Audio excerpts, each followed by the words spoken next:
It's the Kalamazoo Civil War Roundtable is the sponsor of the award.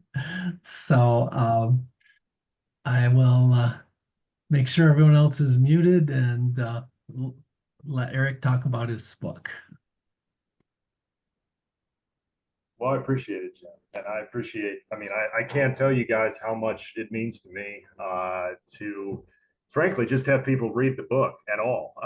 But to receive an honor like this from, the target audience that I have in mind when I write. I mean, I want to speak to people. I mean, everybody says they write for a general audience and they want it to be widely accessible to them. But most people are not going to be buying monographs on the tactical evolution of the 15th Army Corps from 1862 to 63. So it's the general audience as it relates to the Civil War and 19th century military history more broadly that I had in mind when I wrote it, and thus to receive attention and in this case an award from this kind of group means more to me than almost any other kind of award that I could receive, because it you're my people, for lack of another way of putting it.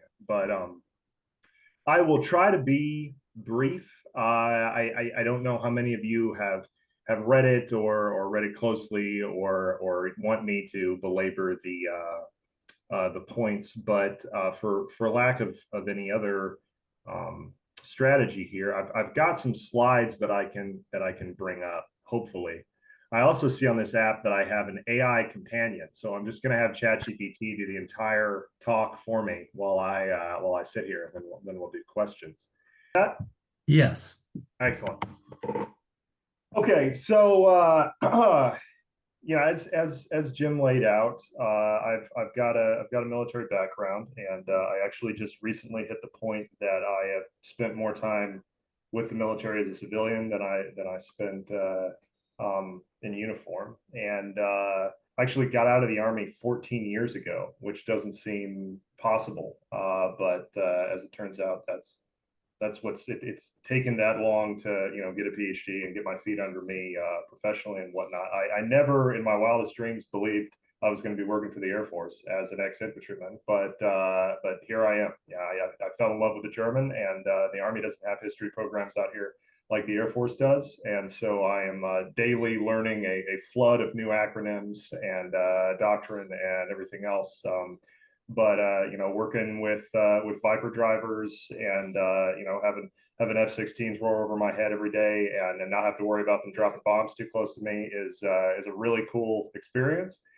In fact, I just recently learned a couple weeks ago, working through another history project, that one of the squadrons that used to be a part of the wing that I'm now working with actually directly supported me in Afghanistan with a couple of A-10s. So I've come full circle with my experience with the Air Force now. But writ large, I consider myself to be a military historian. But in addition to that, I am also a historian of culture and of ideas and the way that they intersect with military history. And that is a big part of what undergirds the conceptualization of this project. When I started it, I had originally come to Chapel Hill to work with Joe Glathar under the auspice that I was going to be chewing on the Army of the Tennessee in some capacity, because like all of you, I'm a Western theater guy at heart, and I'm tired of all the books on the holding action at Gettysburg while the war was won at Vicksburg. And I recognized from the get-go and with his guidance that the Army of the Tennessee is a big cat to try to skin in a single book, especially and be able to do it in a way that Steve Woodworth and some of the others hadn't already done. And that meant that I was going to have to bite off a smaller chunk. But what I didn't want to do also is just write a book about the 15th Corps, because there hadn't been a book on the 15th Corps. I didn't want to write a book that was just simply the Army of the Tennessee narrative from the perspective of the 15th Corps, and march through each of the campaigns and tell the story from you know Blair and Logan and everybody else's perspective, because I felt like that had already been written. So what I decided to do is to try to take things from a little more rigorous of a methodological perspective, and play with this idea of culture, which grew out of experiences that I had had in uniform, of recognizing that you can have a bunch of different, let's say, battalions in the same brigade. And nowadays, when you've all got, I know Jim said several of you have military background, you know, you have this body of centralized training that is meant to homogenize people into the same general set of ideas and beliefs and norms and values in basic training and in advanced individual training. But ultimately, as those of us who've been in uniform know, that doesn't always actually work when you get out the other side. That's why you get people who say things like, "Wow, this isn't the way we did it in my last unit," and what these folks are, they don't skin the cat the same way we used to on my last deployment, or those types of things. And I was interested in where those differences come from, and why they exist, and to what extent they have an effect, and even more than that, to what extent they existed during the Civil War, and not just the Civil War, but 19th century military organizations in general. So I define culture as, if you read the book, you already know this, but as this kind of web of values, beliefs, and norms. Because culture is a very amorphously described topic, and that tends to lead to a lot of folks bandying the word about in a big sense. They talk about how such and such organization had a good culture or a bad culture or a healthy culture or a toxic culture, and those words don't ultimately mean a whole lot unless you get into the nitty gritty of the actual content. And the content of culture are these values, beliefs, norms, really just ideas that are shared widely by members of the group, that inform in some way or to some extent the decisions and actions that they make. When it comes to tactical culture, then I zoom in a little more and I say, okay, well, these are some of the ideas that relate directly to decisions that are made at the tactical level, that are shaping decisions that are relevant to how the organization or the unit or whatnot goes about prosecuting the orders and missions that are assigned to it. So, if you're assigned to attack a hill, what are the governing ideas, this network of ideas and assumptions that shape how the organization goes about prosecuting that mission? I mean, there's doctrine, right? And the doctrine says, here's some things to keep in mind for attacking a hill. Well, they do now, as I point out in the book, that didn't really exist that way in the 1860s, but there certainly were formalized bodies of military knowledge that would have suggested certain parameters of how an attack should formally be structured. And a lot of these officers in the Civil War learned those things at the military academy, or VMI, or from private autodidactic sources that they bought and poured through during their long days on the prairie somewhere.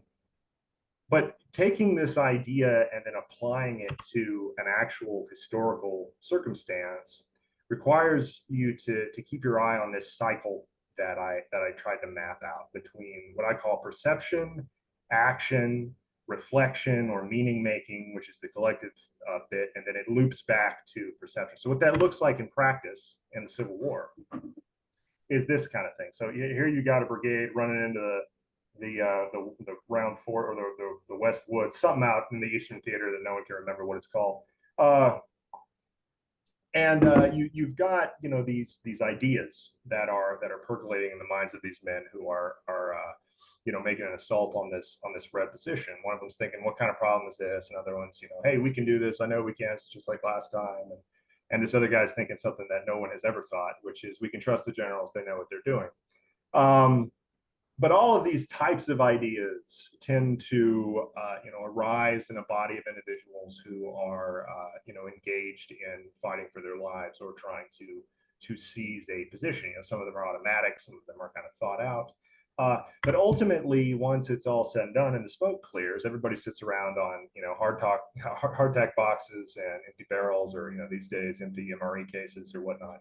And they talk about it like soldiers do. They come to their own unscientific conclusions as to what happened and why it happened and who's to blame and who should get credit, and where the adjoining units were supposed to be but weren't, and why they showed up late, and why they're cowards over there and the next camp over, and we would have won if X, Y, or Z would have happened.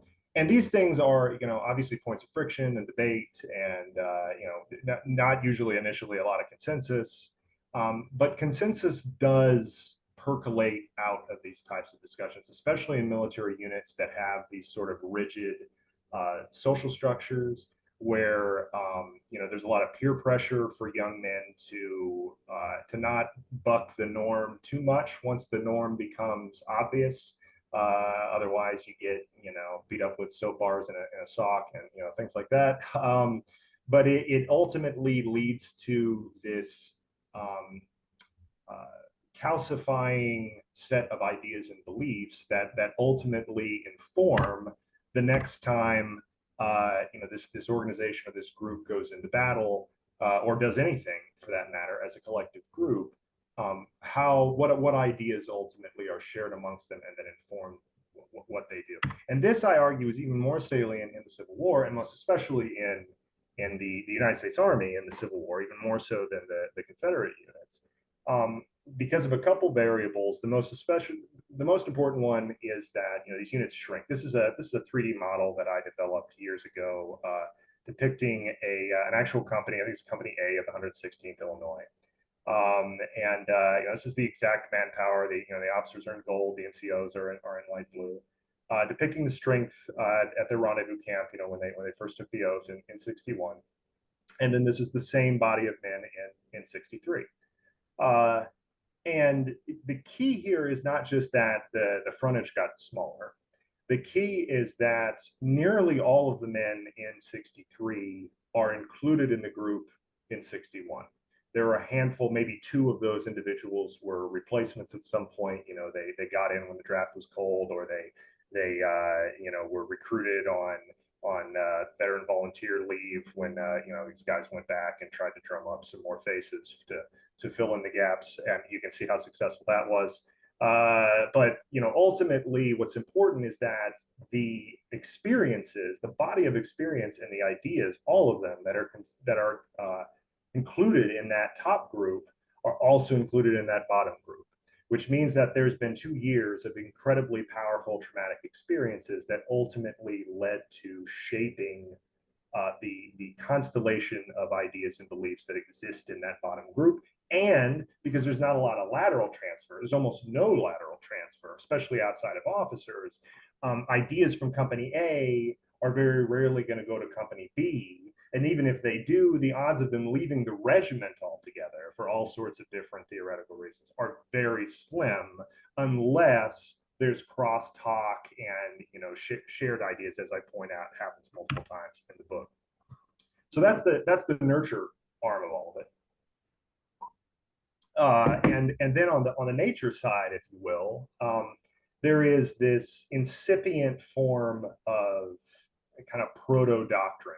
You could say there is no tactical doctrine in the 1860s the way we think of it. Upton would later say there's nothing on how to fight. All doctrine, all these Hardys and Scotts and Caseys and everything that you read about back, they're all maneuver manuals, right? They're about maneuvering a force in the face of the enemy. They're not about what to do with that force once it's under fire. Nothing in Hardys or Scotts or Caseys. It'll all tell you how to deploy skirmishers from a line, or how to deploy from a close column.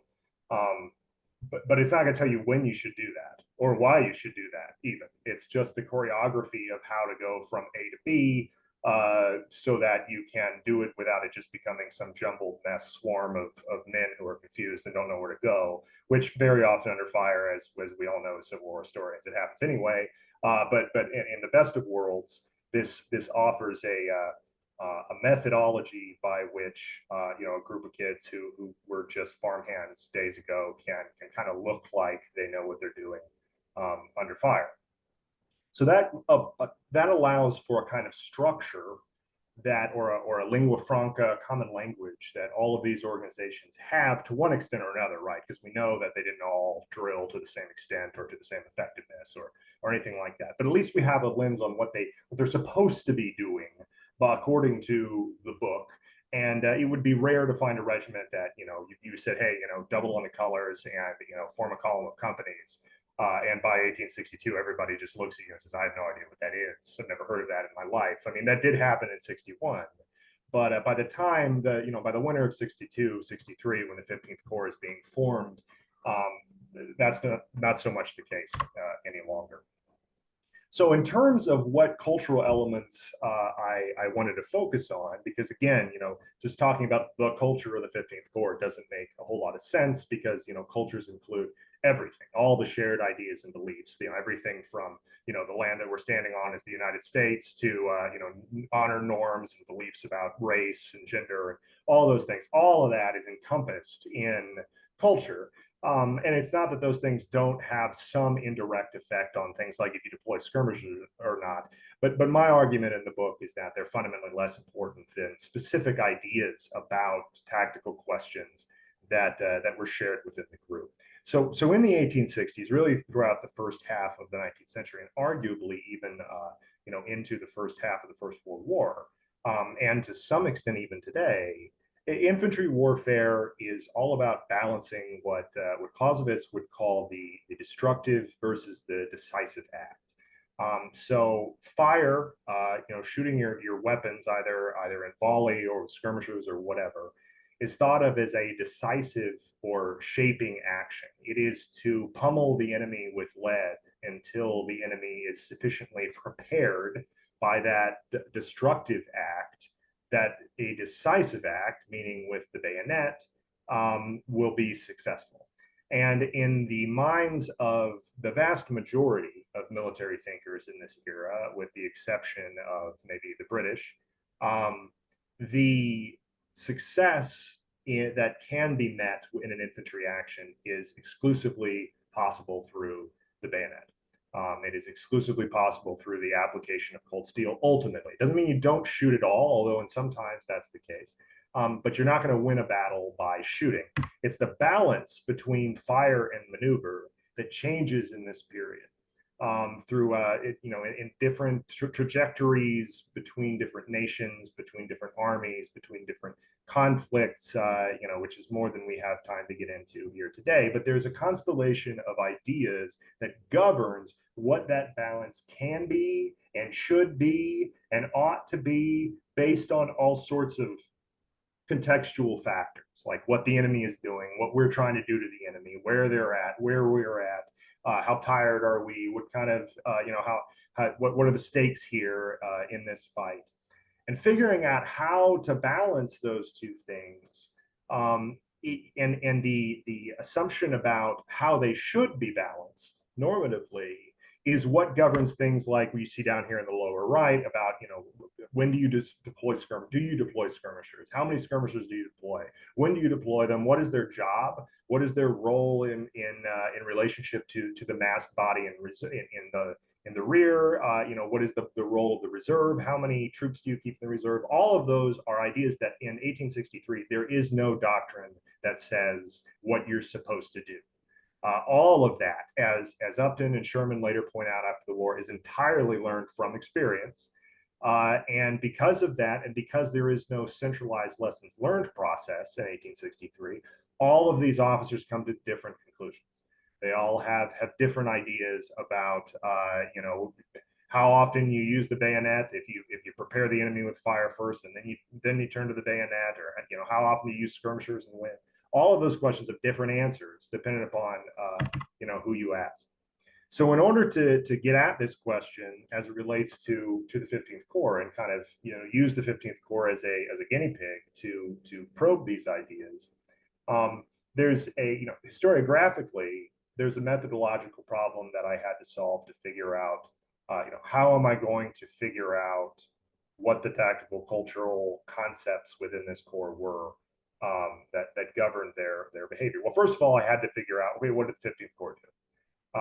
what, as a military organization, not just, the lineage sheet about what battles they were in and, the casualties and whatnot, but I had to piece together at the very lowest possible levels, the richest possible description I could develop in my own mind, not necessarily on paper, but I mean, obviously just copious, thousands of pages of notes in order to understand, what made this organization tick.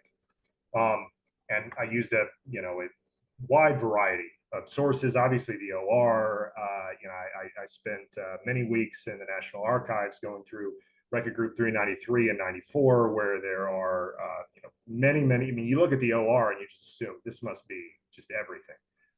Until you get into the manuscript, files that were just dumped by the Army into the archives after the war, and you find just books and books and books and books of unfiled manuscript, communiques and reports and dispatches, and some of them you see stamps on them from the 1880s that say, in the war record. But I would say about 60% of them you don't, because in the 80s when they were sitting in Ford's Theater going through all those books, deciding what was going to ultimately go into the OR, they read stuff and just decided, well, that doesn't count. Who cares? And but for my purposes, many times that stuff was the most valuable. It was also really fun to be able to go through books that I was going through consolidated morning report books at the division level that had bees that had been smashed in them during the Atlanta campaign, that were their wings were still sticking up off the page, and many pages of orderly reports where some guy knocked over the inkwell and just totally obliterated the page with black ink and had to start over on the other side. All these doodles of chickens or goats or dragons or whatnot that some board adjutant was doodling in the margins while he was taking down names of contraband that were coming into camp, and all sorts of things that really gave me a very intimate taste of the ephemera exhaust that was produced by an Army Corps during the war.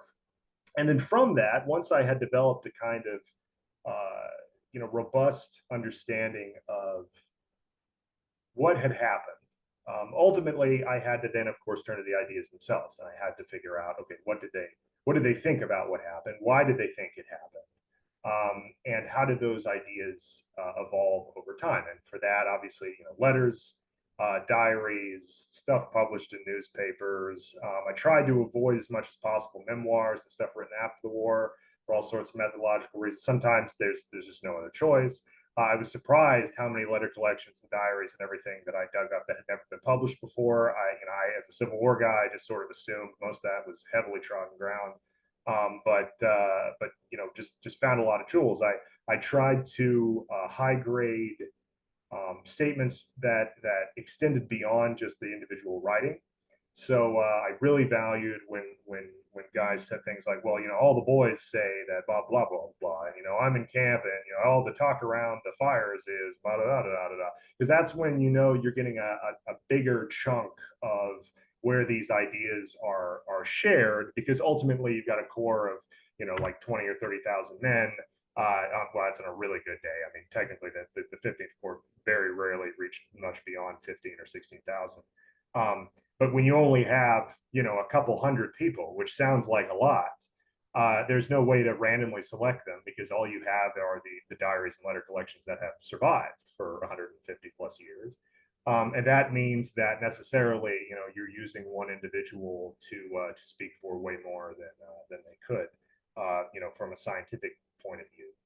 Which as a historian kind of always bugged me, but I'd always look at books like books that I love, like Cause and Comrades by Jim McPherson, and see that he's using maybe 1,000 people, which is a lot, big collection, but they're speaking for millions of soldiers who their stuff doesn't survive, and we don't bat an eye. So I felt okay using a couple hundred individuals to without suggesting that they're representative necessarily, but I never allowed an individual's voice to speak for more than his regiment, and only if I felt like there was good reason to believe that that there was something bordering on consensus within that organization on a particular point that was being made. Usually because I found 3 or 4 individuals in the same regiment in different companies saying more or less the same thing, and that was very helpful, especially if it was different from the same patterns I found in neighboring regiments. And this is kind of how that was organized. This is a screenshot from one of the many spreadsheets that I had to put together in order to keep track of the just labyrinthine assignments and reassignments and transfers and reorganizations of brigades and divisions, and who was where, and for how long, and why did they move, and Frederick Dyer's compendium, which I'm sure many of you are familiar with, was instrumental in this, of course, but doesn't go the whole way, because then you have to dig down at an even deeper level and try to understand, not only who was brigaded with who and for what, but keep in mind ideas are contained within each of these regiments. And so as the regiments move around, the ideas are moving with them. Instead of tracking individual personnel, you got to track, okay, well, that regiment's now in 2nd Brigade. What does that mean for 2nd Brigade's ideas? Not just, who their commanders are and all that stuff, which we normally track, but how are experiences and bodies of experience transferring around within the organization and changing the ideational complexion, if you will, of the command as a whole. And on top of that, as if that wasn't complicated enough, you've also got command teams, which are groups in and of themselves. That extends beyond the formal regimental group. Sherman, Steele, Smith, and most especially, as I point out, Sherman and his staffers. They have their own cultural ideas, their own constellation of values, beliefs, and norms associated with tactics. And each of the echelon command teams going further down also have that. So there you've got the division command teams there, and then ultimately the brigade command teams. This is in the 60s. It's probably Chickasaw Bayou that these names are relevant, and of course they change around.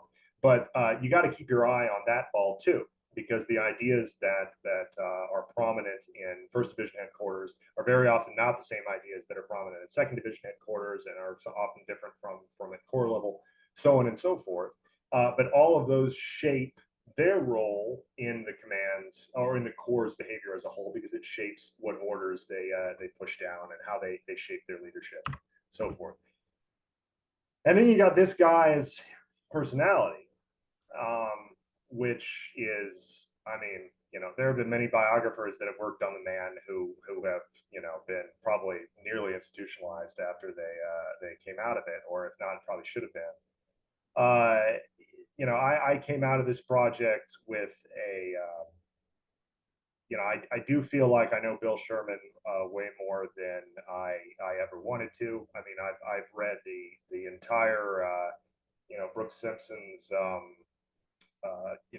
his collected letters of him. I've read it, I think, 3 times from cover to cover. I've gone through all of his letters to Ellen and back, and he shows up everywhere. And the most powerful thing that I have come to the conclusion for Sherman is that he is a consummate paranoiac, and to that extent, he and I are a lot alike. He has a really hard time with disorder of any kind, and that makes him sort of a perfect soldier. And I think that's why he gravitated toward that so much all through his life. But he also was ironically very poorly, he's a poor choice for commanding a group of, volunteer farmhands who don't really have any kind of military background, or any military background at all. Who are in a situation where strategically the best thing that they can do to wound the Confederacy is, steal chickens and burn corn cribs and, just raise hell generally, which is something that he just absolutely can't stand. Not only because he's, in fact, ever decreasingly so, as I'm sure you all know, because he's got some soft spot for private property in the South, but more because it's a symptom of disorder. and he just can't stand things being out of place. This quote that is eponymous that my title comes from. He wrote to his brother John in Congress that you can't appreciate the difficulty of molding into this homogenous machine that Sherman wants the discordant elements which go up to make up these volunteer regiments. It's just a bunch of kids that were digging hedge fences in Southern Illinois a couple months ago, and now somebody put a blue uniform on them and handed them a gun, and now they're Company B of the 31st Illinois, which is on its face a little absurd to Sherman. It's not, they're not an infantry regiment. They are kids with guns with some railroad lawyer over them who just read somebody's military dictionary and is now convinced that he's Colonel so and so, and is about to lead this body of kids into a fight on the scale that the continent has never seen.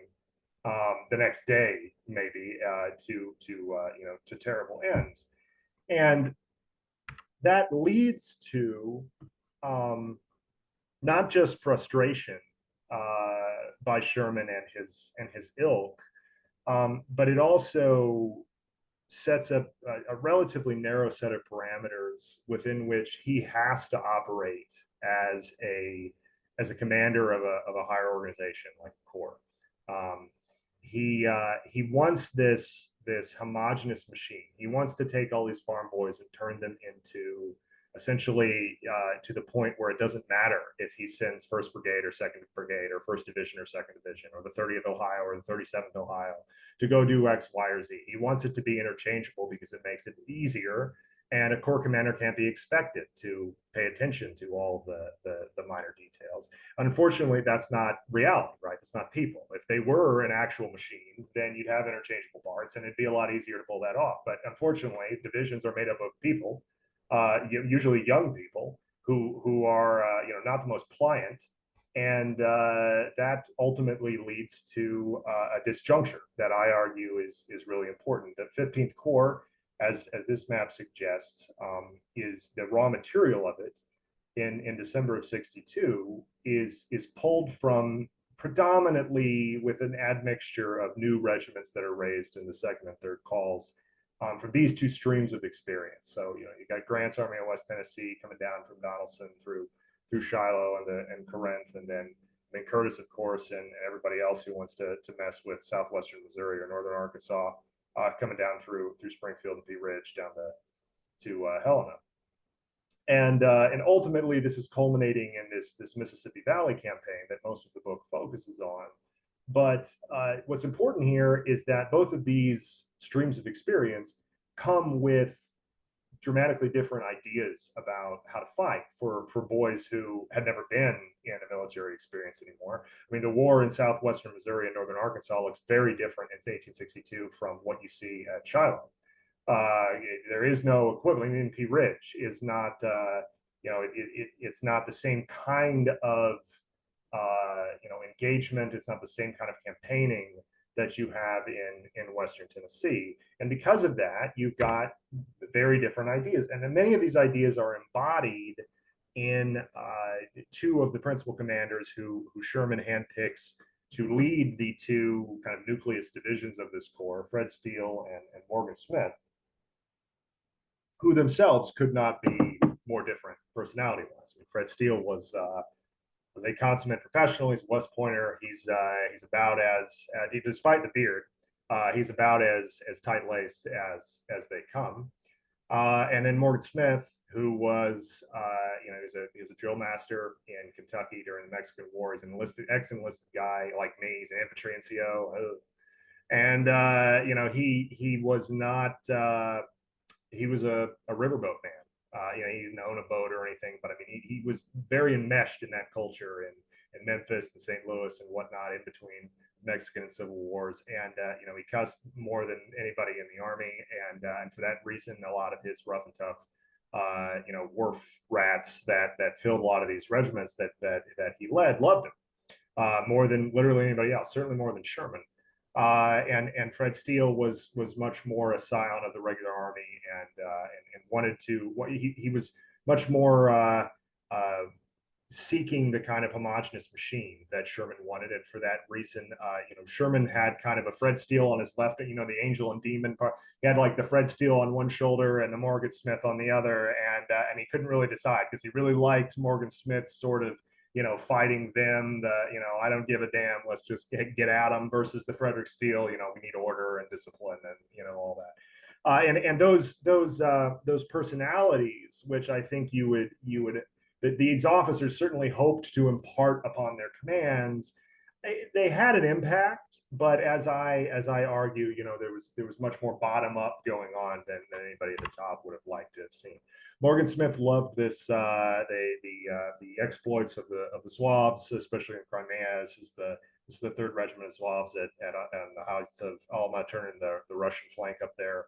And he was enamored with the idea of the efficacy of light infantry, and the possibilities that were seemingly on the horizon in global politics when it came to what these new Minier rifles were going to make possible, and the kind of French counter-reformation, if you will, on that suggested that, well, actually they might as well be pikes. If you got guys who could run fast enough and can, climb up hills and whatnot, then, the bayonet is still just as valuable as ever. And in America, when you pair that with a bunch of farm boys who, have been behind hunting rifles quite a bit, you've got something that might look like a relatively lethal combination. So when this whole motley crew gets together and goes down to Chickasaw Bayou which is the first major engagement of the 15th Corps, this is where the organization first cuts its teeth in a major fight. And I know we don't have a lot of time, so I won't go into a lot of detail. The book goes into a lot of detail. But ultimately, you see these two, or the fruit of all of these discordant elements, if you will, that Sherman alludes to, on display here. And it's less that First Division acts like Fred Steele would have wanted, and Second Division acts like Morgan Smith would have wanted. And it's more a story of everybody doing all kinds of different stuff because nobody's on the same page, and they're also in the middle of a swamp where coordination is basically zero. Sherman is nobody's idea of a tactical genius, so I mean he didn't have any brilliant plan here. Grant doesn't show up, as all that stuff that I know you guys already know. But I mean the long and short of it is that through the terror and trauma and just disaster of Chickasaw Bayou, the Corps comes out of it with a set of ideas and beliefs that are predictable, right? The generals have no idea what they're doing, which is true, but really nobody does. It's not just the generals. Nobody really knows what they're doing in the winter of '62. I mean, it's easy to stand in a ditch and shoot at masked people wearing blue, which is what the Rebs are doing, even though they are massively outnumbered. But it doesn't matter because it would require a degree of orchestration to overpower. I mean, have you ever been down to Chickasaw Bayou and looked up at the Walnut Hills? I mean, even now, you don't want to walk up them when nobody's shooting at you. But especially when they are, it doesn't come to a happy conclusion. But what matters most is that this is their first taste of fire. This is them cutting their teeth. And because of that, they come out of it with, in many cases, almost indelible opinions and ideas and beliefs about the competency of the leadership of the Corps, and also the efficacy of launching frontal assaults in general against any kind of work that has an abattis in front of it or something like that. While simultaneously, there is a completely different conclusion that arises in the group cultures that exist at command. This is Sherman and his chief of staff, John Henry Hammond, who I mean, they don't think they're crazy, right? I mean, they don't say, well, that happened because we didn't know what we were doing. Sherman believes that it's a junior officer problem. There's not enough discipline. There's all these volunteers, and that percolates through the staff, and the staff, especially because of the Sherman-McClernand dispute. The two staffs are kind of just glomming. There's a lot of groupthink both in McLaren's staff and Sherman's staff, as you would probably have guessed. But the conclusion at 15th Corps headquarters, and to some extent at the division headquarters, is that, well, these kids just don't have it in them, and it's going to take time before they're able to really do things. Interestingly, there's no idea that anything went wrong at Corps level. We didn't do anything wrong. It was all the guys in the ranks and the junior officers. I mean, everything, despite the fact that there's absolutely no coordination between brigades or divisions or, anything that was supposed to be done at the Corps level didn't happen. But they don't think about that at all. And the same thing happens again, or a very similar scenario at Arkansas Post, which is usually depicted as this kind of salient, morale boosting victory just up the Arkansas River. But I argue is actually more a repeat of what happened at Chickasaw. I mean, yes, the rebel works did ultimately surrender. Yes, the fort was ultimately captured, but only after each and every one of these assaults was brutally repulsed at the hands of Rebs who had literally cut these trenches with fence boards the night before. So I mean, this wasn't exactly the Siegfried line. I mean, it's a ditch in a swamp with with some pines knocked down in front of it as a barrier, and once again the Rebs are just massively outnumbered, and once again it just doesn't matter. And this is an artistic depiction which is down there at Hyman, which is as you can tell the trench looks a lot more like the Somme and less like it probably did in 1863. But be that as it may, the troops come out of it and they have much the same opinion as they had after Chickasaw Bayou. Unlike what a lot of historians have written, there was not this morale galvanizing effect that came about after Arkansas Post, except as Lieutenant Withrow down there would say, and many others said the same thing, that hopefully now they've learned their lesson, and now that we've lost so many of our best friends here, in front of the works for nothing. Hopefully, these guys have finally learned that this isn't the way to go about business, and they'll do something different. And of course, at Corps headquarters, nothing of the kind. Right? They're completely different conclusions. Once again, as far as Sherman's concerned, it wasn't even a real battle, and ultimately, the most important one is this. I've seen no troops that can be made to assault. As far as he's convinced. There are no real soldiers in this command. They've been brutally traumatized twice, and so they know a little more of their business, but not enough to call it an Army Corps. So ultimately, what's happening here, and I'll try to speed up because I know we're aiming for 45 minutes. What Ardon Dupic is a French theorist after he was actually killed in the Franco-Prussian War, but used to write about the supreme moment in infantry combat in this era, which is essentially the moment at which an assaulting force takes its first shock volley from a defender just right into the teeth and at close range. And what mattered at that point was whether or not the command continued going forward, or if it stalled and went to ground and started peppering, as we all know was very common in the Civil War. But the key is that if an attacker could take that volley into the teeth and keep rolling forward, it's very, very, very likely the defender would give, and because there was not time to load again, and that meant that you were either going to get a bayonet in the gut or you were going to run away. Unfortunately, this supreme moment is when ideas like "we can do this" or "we got to get the hell out of here because we're all going to die" become really important. And it is past experience that shaped in each individual command what beliefs governed or what beliefs were most influential at that supreme moment. And in the 15th Corps, that ever increasingly became one of "we can't do this." So as soon as the volley happens, "we can't do this. It's just like Arkansas Post. It's just like Chickasaw Bayou. Let's lay down and deal with it that way. Now, after Arkansas Post, and once those ideas are beginning to percolate, fortunately, I guess you could say, the Corps goes through a series of dramatically different experiences. I don't have time to narrate the whole canal endeavor. I know everybody is probably read a lot about that. This is another one of the values of talking to a Civil War roundtable instead of people who know nothing about the Civil War.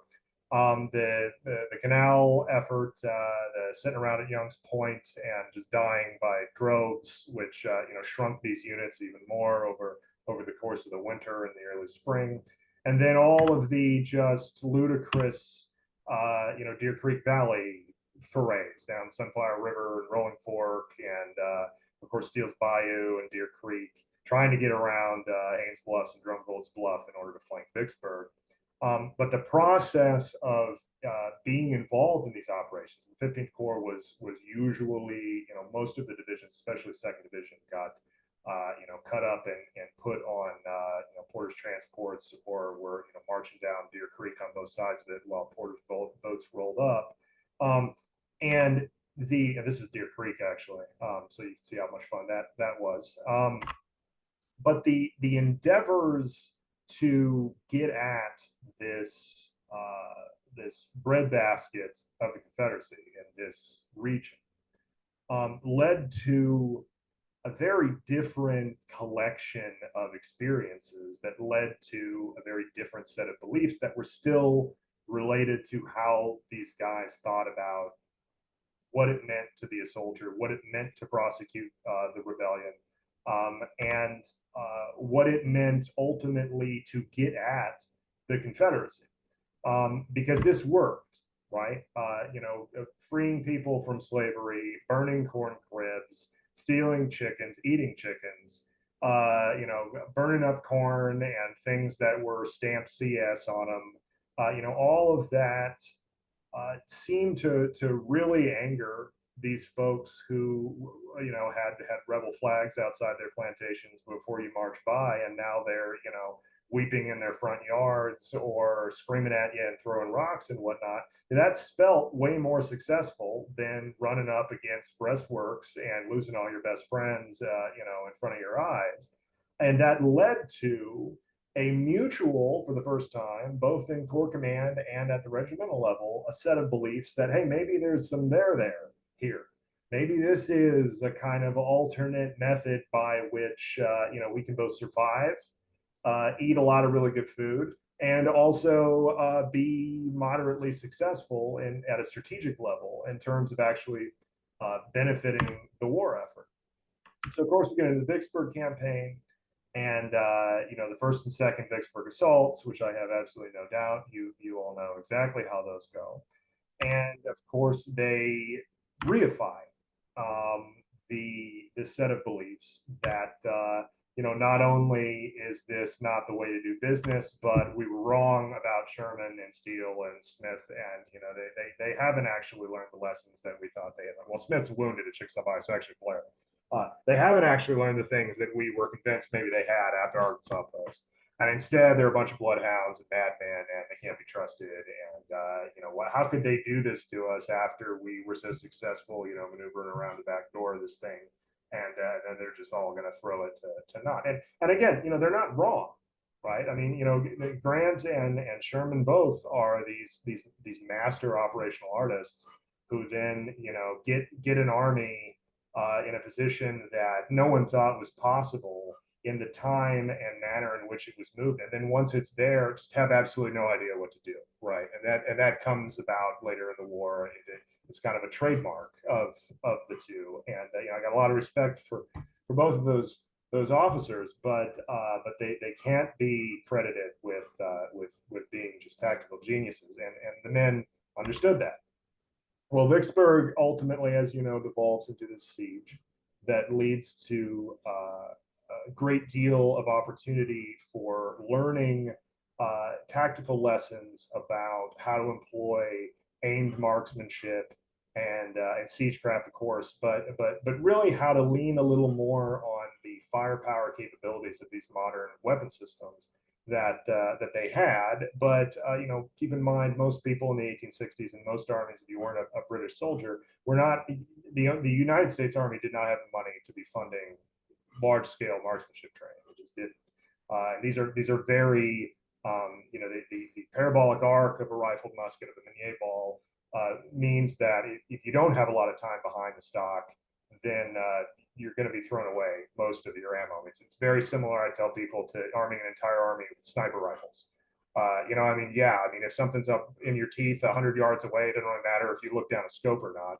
But if you're trying to hit something a long way off with a sniper rifle and you know nothing about windage or anything else, the odds of you actually hitting something are very low. And that was the case with these rifles until these kids had time to put just hundreds, if in some cases thousands of rounds downrange during this siege and the siege in Jackson. And that led to a very lethal level of marksmanship acuity within the Corps and within the Army of Tennessee at large that didn't really exist in the Army of the Potomac or elsewhere until after Petersburg and after, ironically, they had many of the same experiences, had taken a shot and watching the dirt pop up after where you shot it and then adjusting your sights accordingly and thinking, oh, so that's what that leaf thing is back here for. I can actually set it to the distance that I think it is. And that makes a really big deal, as these men point out. I mean, and it's not just with small arms either. Same thing with these rifle artillery, these 10, 20-pound Parrots that these cannoneers have been firing away since Shiloh. There's a reason why in 62 they can't hit the broadside of the barn, and in 64, they can take the steeple off a church in Atlanta with a single shot, or decapitate Leonidas Polk or whatnot. I mean, it's that didn't come about overnight, and it wasn't because the Army galvanized and paid for a big marksmanship training program. This was the marksmanship training program that all of these batteries went through to be able to operate their pieces far more effectively. So they leave Vicksburg, and as Pete Osterhaus comes in from Prussia, not directly, but indirectly. Actually, not far from here, ironically enough. But sorry. He's got a lot of ideas that he's developed about the use of light infantry elsewhere in the Army of the Tennessee. But ultimately, again, not to tell everybody what you already know about the Chattanooga campaign, but the 15th Corps' actions at Chattanooga are very dispersed. You got Second Division and these new divisions that go up north, over the dramatic crossing and try to hit Billy Goat Hill, and then Osterhaus is down with Hooker, rolling up the west slope of Lookout Mountain, and then coming around the back door up Missionary Ridge. But for my story, what's important is less just the raw operational art of everything, and more how things go about. And there's two salient episodes during the Chattanooga campaign that I really try to hammer in the book because I think they're really important for making the tactical culture of the Corps pop. The first one is up north when Corse's attack and Ewing's attack, well, before Ewing's attack, but Corse's attack fails against Tunnel Hill for all sorts of reasons. The biggest one being Patrick Cleburne, but all sorts of reasons associated with the terrain up there. And Tupper's attack kind of comes to naught. It's not really an attack. But when Ewing then goes to Sherman and asks him if he should ultimately make an attack in support of Corse, Sherman doesn't say, yeah, absolutely, go at it, or why aren't you doing it already? Which is something that I would argue he would have said, at Chickasaw or before. Instead, he says, if you like, if you can, which is anything but a ringing endorsement of the efficacy of certain tactical formation. And that's principally because I would argue Uncle Billy is slowly coming around to realizing that for whatever reason, this isn't a realistic expectation. It's not because of the terrain. I mean, it's wicked terrain if you've ever been up there, but that's not so much the problem as much as he doesn't believe. He's got all sorts of notions as to why it is, and they are wrong, in my opinion. But he doesn't believe that the troops under his command can make an assault, as he said after Arkansas Post, and had been reified with every single experience. And of course, Ewing's attack fails miserably, and it's reified yet again. But then the second one down at Ringgold Gap, which is the next day, when Williamson's Iowans from First Division get put in by Hooker on the northern flank of White Oak Mountain and try to turn Cleburne's right, they get deployed and they go into their kind of standard skirmish heavy tactical array, which has come, as I argue throughout the book, come as a result of evolutions over the course of their experience. Creighton's brigade, which is actually from the Army of the Potomac, is put in on their left. And this brigade is deployed in double column mast, and they are ultimately going to, because of their attack trajectory, going to break up the continuity of these Iowan skirmish teams. And Stone and a couple of the other Iowan officers ride over to Creighton and say, "Hey, you got to stop. You've got to deploy some skirmishers. You got to get somebody out in front of you because you're about to, run into an ambush or something is up on top of that hill, and you're just going to be butchered." And these Ohioans, I mean, they're Westerners, right? But they're coming from a very different background. They look at Stone and they look at these Iowans and they say, "Ha, we're going to show you how we do it out east and how, it's this solid mass of cold steel that moves revs. It's not this popping, hide behind trees and taking pop shots and whatnot. You're not going to do anything." And sure enough, they go up the hill, mast and column. They get ambushed on both sides in the trees, and they just get cut apart mercilessly. But what's interesting about it from the other side is that the first division kids, these guys and these Iowans look at it and they say, well, it's not that they were a bunch of cowards. It's that ultimately it was the way they endeavored to go up the hill. It was the manner in which they chose to deploy their units and the way that they thought about fighting that was just fundamentally different from us. And they all wrote about it. They wrote about the experience of watching these Pennsylvanians and these Ohioans attempt to remain massed in a battle line and a column and go into battle like that, which is completely alien from anything that they had done in a long time. And they felt like that experience of witnessing that really underscored the value of the way of fighting that they had developed and the ideas that undergirded, and again, the values, beliefs, and assumptions that undergirded the way they did things. And that's a big reason why this is what the First Division frontage looked like, going into Resaca in May '64. It's skirmish heavy. The skirmishers are fed from the main line, and most of the powder is burned on the skirmish line, not in massed volleys from the rear like you would have seen at Shiloh or whatever else. And then on the defense, it is once again heavily relying on this marksmanship skill that was developed at Vicksburg and Jackson, and then furthered in Chattanooga.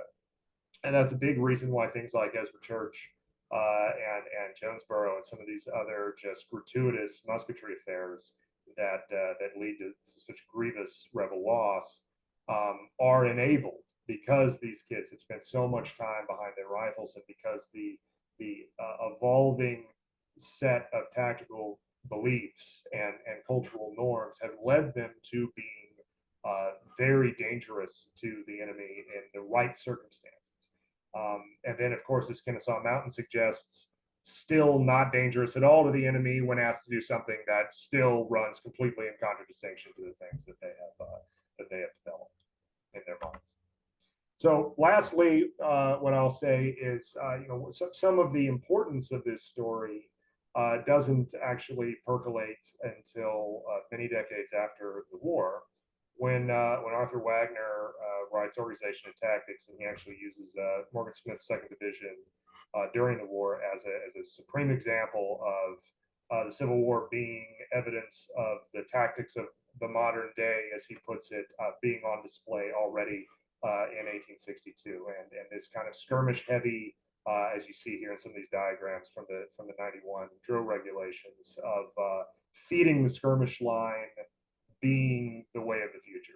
The skirmish line is the new line of battle, and then the old line of battle is just a reserve, and it's there to, guys are still massed, but they're, many terrain features behind the skirmish line, and then the dispersed open order skirmishers are going to be the ones who they can develop enough firepower now with repeating weapons that they can achieve the like we talked about in the beginning, the balance between fire and maneuver. All that can be achieved by skirmishers now, and the argument was that the ideas that undergirded this shift originated not just in the Civil War, but in the 15th Corps, and specifically into these kind of suave, inspired officers like Morgan Smith.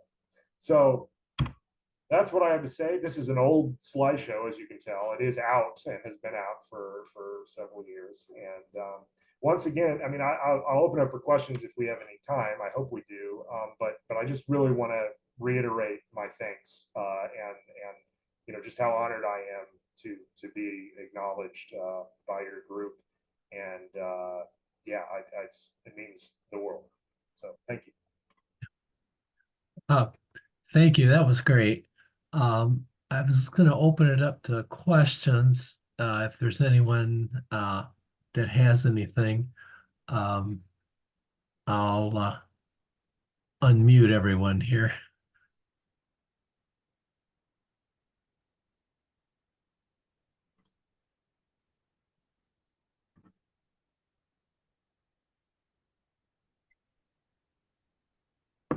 There, I guess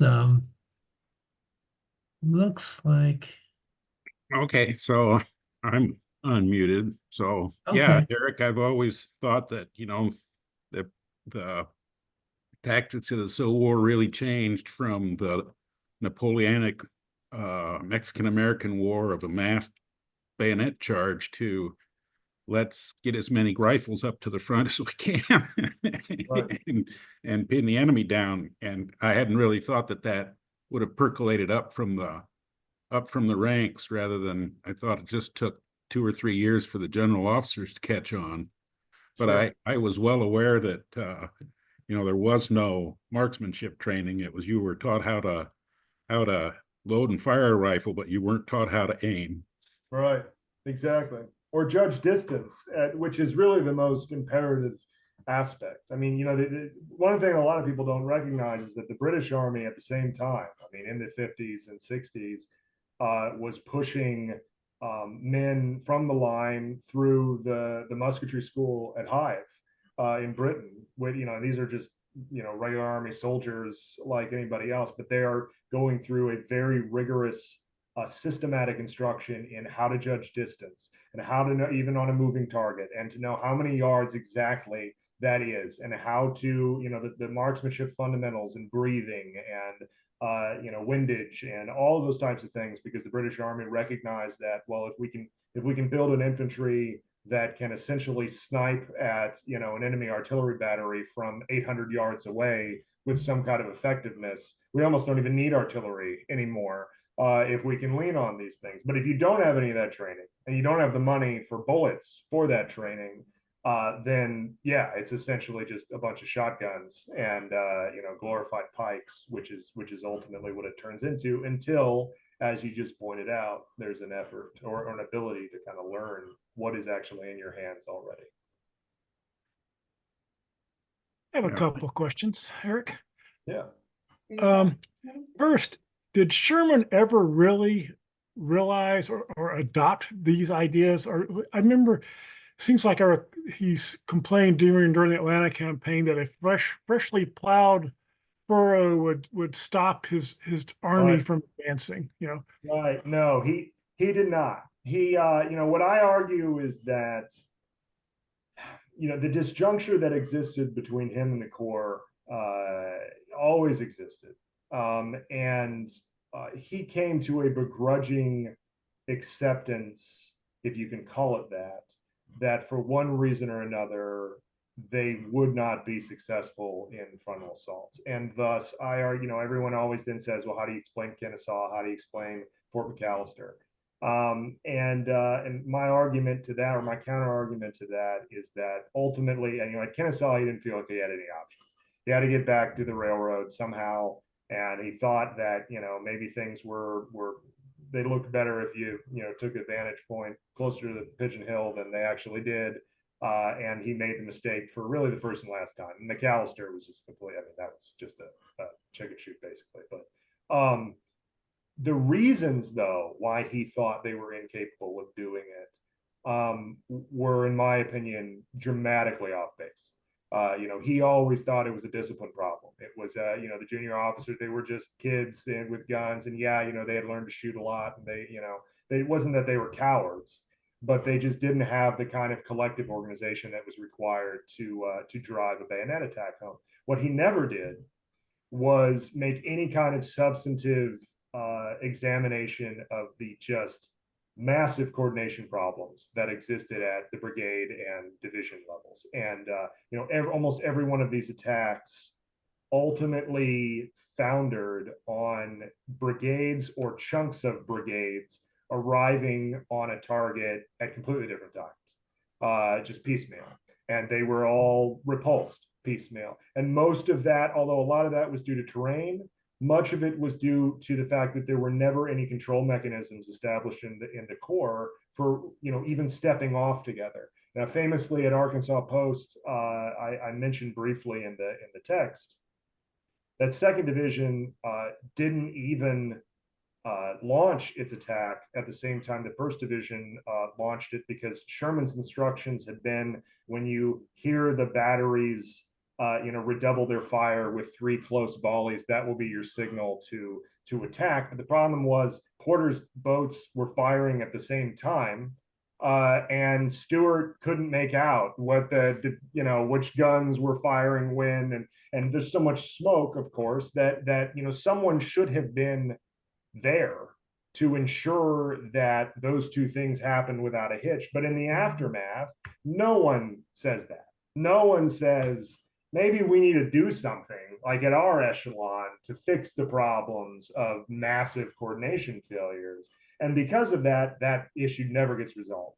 It just goes on and on and on, because no one is willing to really take an introspective look at their own failings at that level. And it's easier to just say, well, they don't have it in them. They don't, they didn't have the vim that they needed to, keep going over that furrow, as you pointed out. So I think he comes to an acceptance and belief that it can't be done, but it never aligns with, certainly not what is thought in the ranks, but also I would argue, something bordering on the objective truth of the problem. He never realizes, and he doesn't really even realize it after the war with other things. I mean, he has all sorts of, everybody has mental blocks on what they're willing to acknowledge is possible, and that's just a big one for sure. So my second question is more of a follow-up, and it's out of scope of your book, but what on the opposing side, the Confederates, are they pretty much saved from some of this by the fact that they're on the defense a lot, at least in these battles? And how does Lee get his guys to pull off things like Chancellorsville and these Sure. complicated maneuvers and attacks? Absolutely, yeah. I think that and it's going to be different for every group of Confederates, just like it is for the 15th Corps was not the same as the 17th Corps, was not the same as the 16th Corps. They all had different experiences. One Confederate example that I often trot out is the Texas Brigade, and the fact that you've got a body of men that for a variety of almost circumstantial reasons or coincidental reasons are dramatically successful in bayonet assaults from almost the beginning. And that shapes not only much like with Sherman, it shapes not only the Texas Brigade's ideas, beliefs, and assumptions about frontal assaults, but also Hood's. And you see that when he ultimately, makes his way up to commanding more than the Texas Brigade, and carries with him all of this body of tactical culture associated with the efficacy of those kinds of attacks. And when they don't work for him, unlike Sherman, he's got the excuse of saying, well, I don't understand. They've worked in the past. They've worked dramatically for me in the past. And that's also because many of the early experiences for many Confederate formations were of much more, if not strategic success, then certainly local success in driving federal formations that were struggling mightily with the same kind of coordination challenges that existed out west without the same terrain explanations for why that was happening. It worked in reverse, right? So, when you have a lot of success with frontal assaults, you get better at them because you gain efficacy. And in that supreme moment, it's much more likely that you're going to pour lead into an onrushing rebel force, and it's not going to stop, because that's probably a force that has experienced that in the past and was successful anyway. And so long as you've had that success and in many iterations, then you've become a force that is deadly in that capacity, because you've got this arsenal of ideas, if you will, that's going to undergird it. But in the wrong situation, as Nashville and Franklin and everything else point out, I mean, that can, or even Atlanta, that can be a bad set of ideas to have in the wrong, in the right circumstance. So that would be my tentative answer without doing a 5-year study of the Army of Northern Virginia. That would be my argument on that score. Thank you.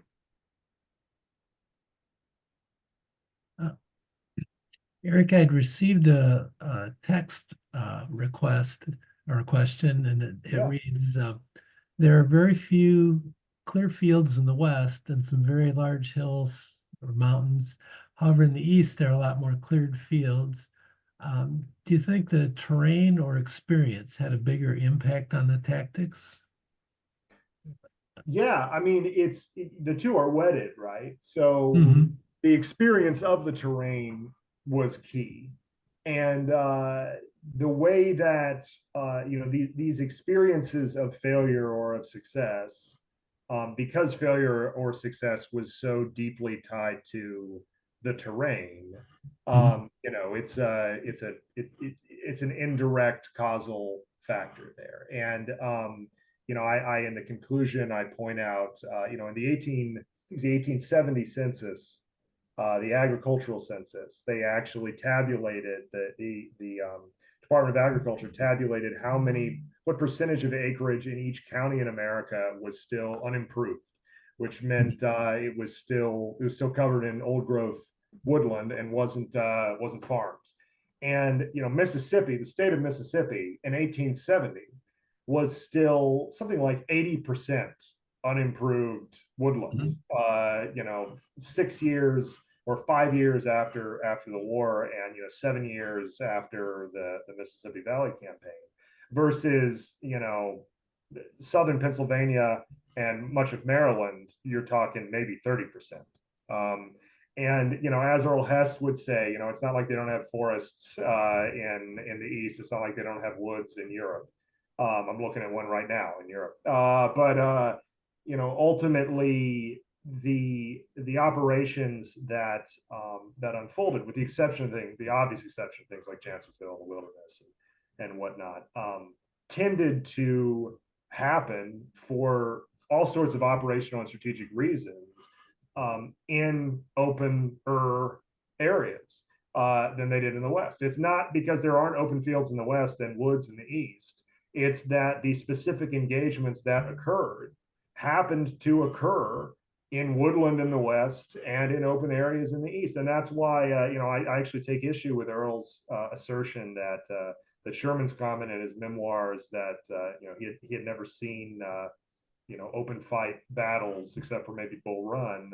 Earl always says that, well, that's ridiculous because, there are plenty of open area fights. And I'm like, well, that's true. But the key is Sherman never saw them. And that's a major key, right? The culture derives from experiences that these men had themselves. And if they didn't fight in open fields, it doesn't matter if they existed or not.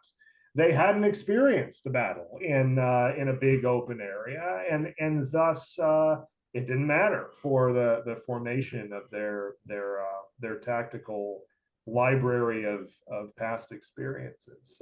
So yes, I do think that terrain was integral to shaping every aspect of what happened. Okay.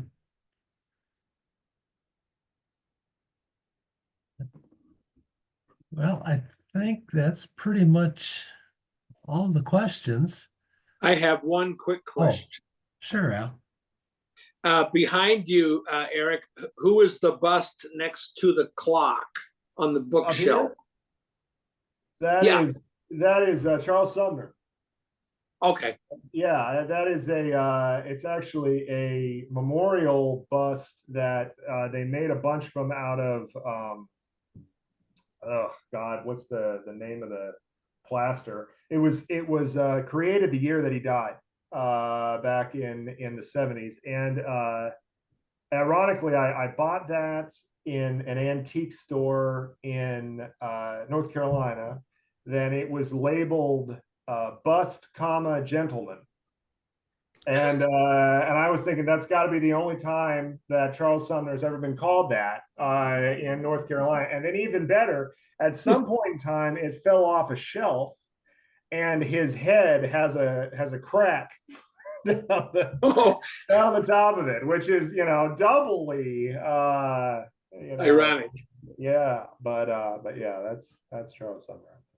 Well, thank you. I couldn't figure out who it was. Thank you. Absolutely. Absolutely. Okay. Well, thanks a lot, everyone.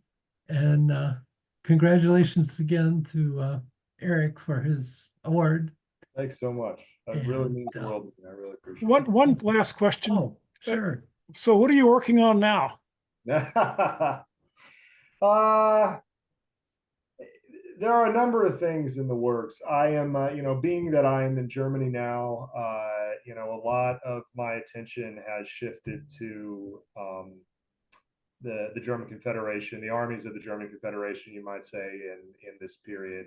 Especially the 66 campaign and the 64 campaigns up in Schleswig-Holstein, and I'm very interested in the evolution of ideas within and between the different German armies. So, I mean, everybody from obviously Prussia, but also, Baden and Württemberg and the Saxons and whatnot, and how over the course of the 19th century, a kind of unified German body of German military knowledge cohered, because all these states had their own military academies, they had their own officer professional development programs and whatnot over the course of the 19th century, and they all experienced things like the German War or the Franco-Prussian War as individual entities before unification. And right now, I am chewing on a project that explores how those ideas evolved and were synthesized by various thinkers, and how that ultimately played into German military thinking, both at the turn of the century and then coming into the First World War. So much further afield from the Civil War, but the Civil War plays a role. So I won't be abandoning all of that for sure. Okay.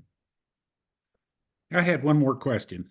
It occurred to me, I had written it down early, and one of your first slides was how a regiment would shrink from, 800 to 1,000 men to 200, 300 men. And I always thought that was a big deal, in the fact that as those units became smaller, they became more officer rich, and you point out they became much more experienced. And so, the armies were much better in 64 and 65 than they were in 61 and 62, simply because everybody knew what they were doing, and there were people that understood how to do it. Sure, absolutely. And it's interesting that you say officer rich, because I do think that is and certainly the proportion of leaders to lead shrunk dramatically over the course of the war. I mean, when you look at company level morning reports, you will see that there were companies on the Savannah campaign, on the March to the Sea, who, if you look at their morning report in December of 64, Company A is like an orderly sergeant, corporal, and 2 privates, and that's all of Company A. And then Company B is maybe a first lieutenant and 3 corporals and 6 privates, and that's all they've got. I mean, it's a squad basically, and much of that is because of the Lincoln administration's policy in order to be able to parcel out commissions to Democrats, raise new regiments. And of course there's individual replacements here and there, and the draft and whatnot gets involved, but not in any substantive way, especially not in the West. But yes, I would argue that, as others have argued before me, I mean, my advisor, Joe Glathar, and his March C and Beyond, I mean, that is a big part of his argument, is that the reason why Sherman's Army Group is capable of pulling off a campaign like the Savannah campaign is in large part because they are they are sifted veteran volunteers that there were medical processes in Atlanta before that campaign started to say, this kid is probably not going to make a walk from here to the coast, so maybe he stays here or goes elsewhere. So I mean, there was an element of natural selection that occurred, but at the same time, there's a lot of attrition that goes on during that campaign, and progressively you've got more and more refined bodies of experience. My argument, and the way that I differ from a lot of people, is that yes, they are experienced, but what we have to ask as historians is, what is in that experience?